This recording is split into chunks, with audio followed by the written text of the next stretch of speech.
આપ સૌને જય સોમનાથ, જય રઘુનાથજી, જય માતાજી। હું કરણસિંહ ચાવડા, પ્રદેશ પ્રવક્તા, ગુજરાત રાજ્ય ક્ષત્રિય રાજપૂત સંકલન સમિતિ।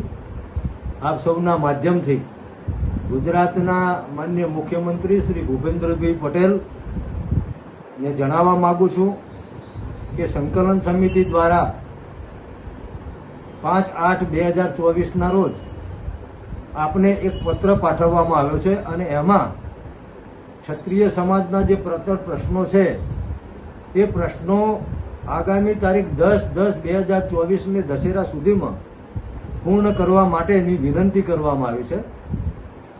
અમને આશા છે કે દશેરા સુધીમાં ગુજરાત સરકાર ક્ષત્રિય સમાજની કોર અને સંકલન સમિતિને બોલાવી અને સમાજના આ પ્રશ્નો અંગે ચર્ચા કરશે અને એનું સત્વરે નિરાકરણ કરશે। જો આમ કરવામાં નહીં આવે તો દશેરા પછી સમગ્ર ગુજરાતની ક્ષત્રિય રાજપૂત સંસ્થાઓની મિટિંગનું આયોજન કરી આ બાબતે આગળની રણનીતિ ઘડવામાં આવશે।